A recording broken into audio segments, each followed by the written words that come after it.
This is Hidden Killers Week in Review. A look back at the most prolific stories of the week. This is the Hidden Killers podcast with Tony Brueski. Featuring author, psychologist, and daily contributor, Siobhan Scott. I'm kind of torn on this, of was this the best thing? I do feel genuinely bad for the kid because he had no chance at life with this as mom. But at the same point, you know, if you have an animal like a dog or something and you abuse the heck out of it, you can't just, you know, take it to nursery pet day at the library with a bunch of kids and hope for the best, because it's not going to work out. Kind of the same sort of thing with putting him into society. Yeah, no, and this gets back to that dilemma that we see so often. Is a punitive prison the best set? I mean, for some people is, you know, if you're truly a sadistic psychopath and a career criminal, prison is the best place for you. Mm-hmm. But are there other people, I think of Gypsy Rose, you know, as somebody who they need to be contained. They need a different environment. Maybe being out in society is not the best thing for them. And we just don't really have an alternative. And the interesting thing about the empathy impairment, that is a feature of autism for many people. Mm-hmm. Not all of them, but for many people with autism, they're very concrete. They may follow directions of an authority figure, and the empathy doesn't kick in for them the way it does for the rest of us. So I don't know that he's psychopathic, and it may be that he is, and that would have come out in the personality testing that we don't see. And so I would like to see a lot more data. And I hear you. Is he vulnerable? Is he too damaged to be out in society?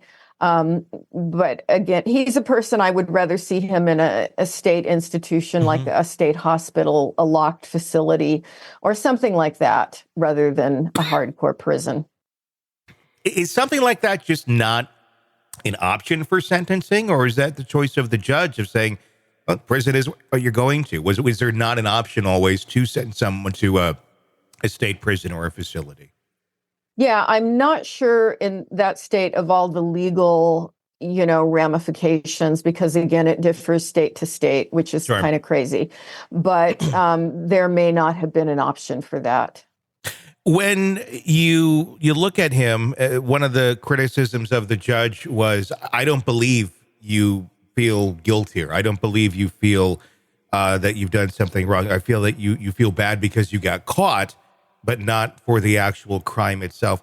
I found that statement to be, I don't know, it almost felt a little tone deaf, because, I don't know, watching this kid, reading this kid while he was giving testimony during the trial, I felt like he did show a bit of empathy. I mean, he felt awkward. It certainly wasn't necessarily, you know, how everyone or the a neurotypical or a healthy, you know, mind would maybe express it. But it wasn't completely lacking in the way that his mother, Shanda Vander Ark, seemed to be lacking. Did you feel like he was capable of empathy or showing some emotion? I did. And there, you know, again, he has those odd facial expressions that tend to reveal whatever emotion is flowing through him. But there were times he would wince, you know, he would show, you know, that he had an emotional affect with what was going on. And yeah, I would. He's another one. I'd love to spend some time talking to him. You know, you don't probably get the full picture when a person is seated in a courtroom. And if you could just sit and have a nice long conversation, you'd have a better sense of who this guy really is and what is his capacity for caring for people. I think that's a big piece of it, the capacity. It seems that part of this was also the judgment was made strictly on the basis of his age. Of you're an adult now.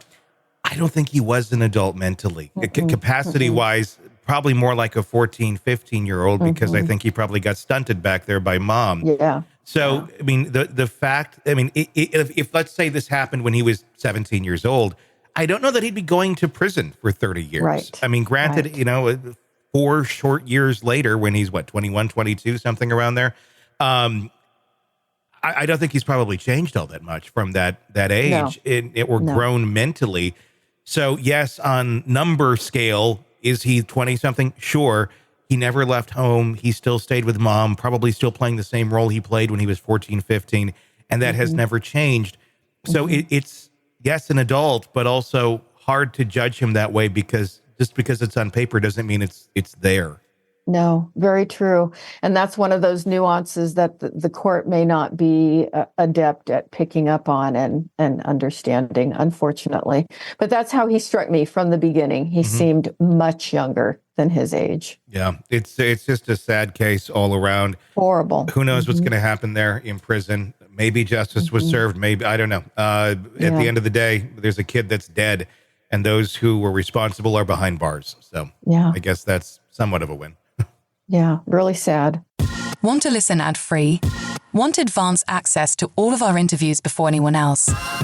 Become a True Crime Today Premium Plus subscriber on Apple Podcasts. You get every episode commercial-free. So you can binge on true crime Until you can binge no more. Search True Crime Today Premium Plus on Apple Podcasts now, or go to our podcast page and sign up now. More of the Hidden Killers podcast next.